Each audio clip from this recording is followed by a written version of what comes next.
If I were president, I would combat the insecurities that have changed our development and stolen from us our true identity as Africa's greatest nation.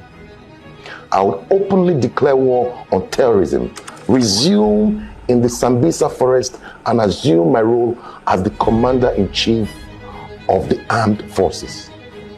I shall not return to Aso Rock until every road and every citizen of this nation is safe. Our children, our assets, would not have to endure the anguish of poverty and unstable educational system resulting in multiple ASU strikes. I will prioritize education. I will make it affordable, accessible, and most importantly, obligatory.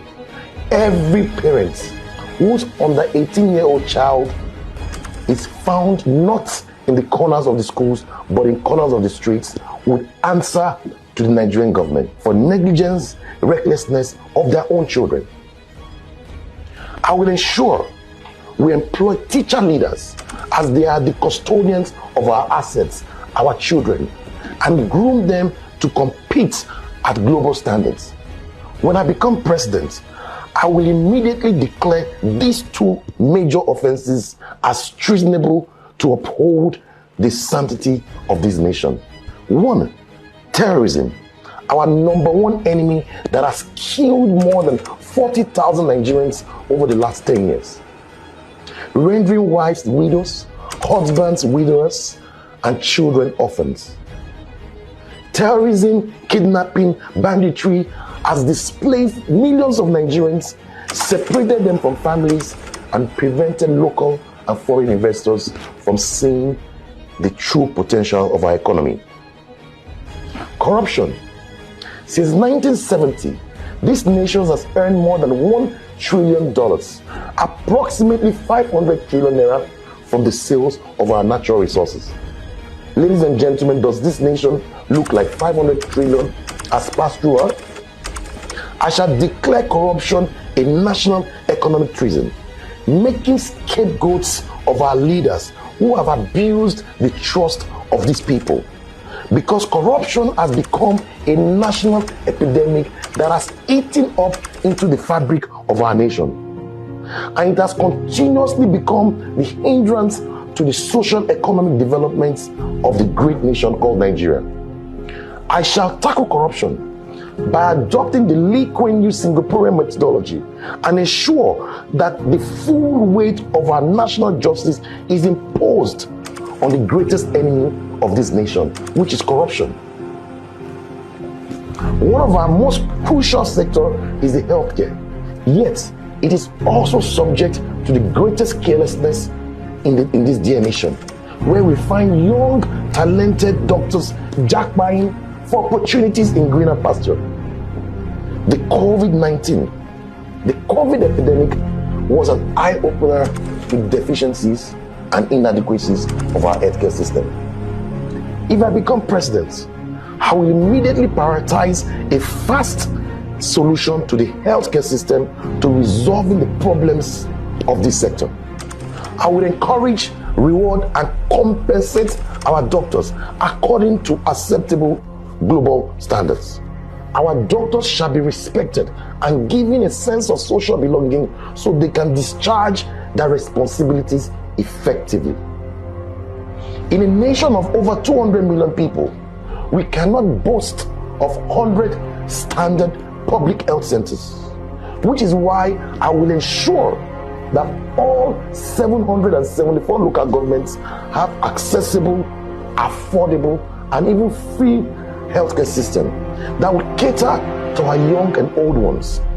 If I'm elected president of the Federal Republic of Nigeria, which is one of the countries with the largest road networks in Africa, infrastructure would be a top priority of my social economic development.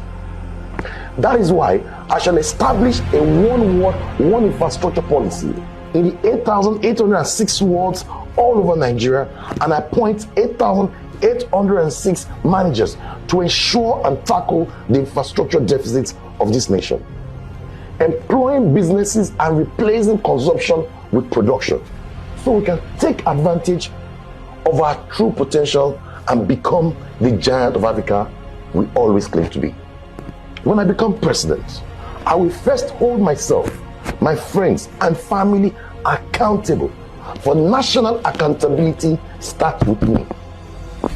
This will send a strong message that impunity, illicit favors and corruption would be eradicated with immediate effect the day I become the president.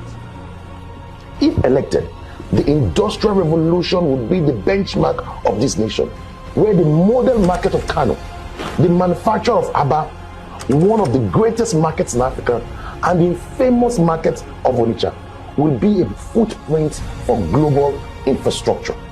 I shall establish the policy of one local government, 10 factories, where all 774 local governments will experience an industrial revolution. This will actualize our vision of over 8,000 factories in our first 4 years of becoming the president. I will be a leader that puts states before self and implement visions that goes beyond 4 years into 400 generations to come. When I become the president, we shall no longer demand diamonds for peanuts. No one expects to recruit a JP Morgan MD and appoint him or her as a finance minister and require him to accept kola nuts for the professional excellence he's about to discharge.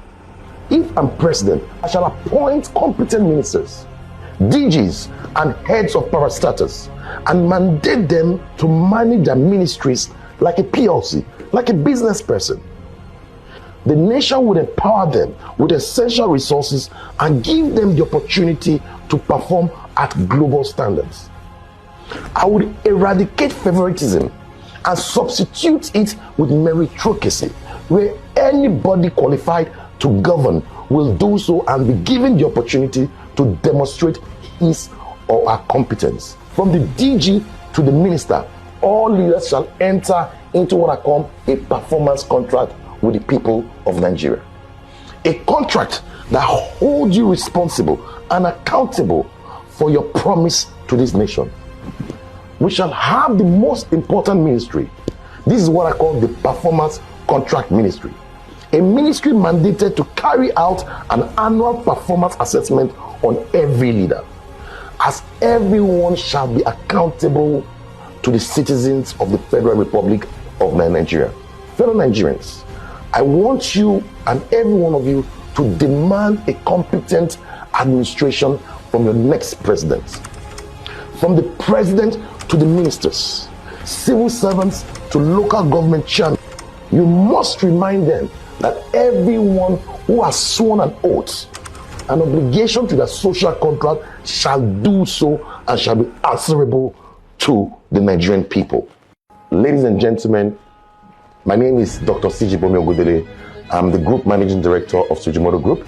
I'm not running for office. I'm not running for president. The only thing I'll be running for very soon is the President of the Federal Republic of Nigeria, private sector, okay? But this message is to remind everyone that performing their civic obligation is a matter of national importance, that we must immediately reflect on the qualities they desire in the next president, that we must look beyond our ethnic and religious differences. As Nigerians, we must also remember that the greatness of every nation starts with the character and the strength of its leadership. I have my PVC, and as we approach February 25th, 2023, I remind myself that Nigeria's transformation starts with me. I shall vote for the man who would transform this nation to reach its true potential. What about you? Who are you voting for? Thank you, ladies and gentlemen. Have a nice day.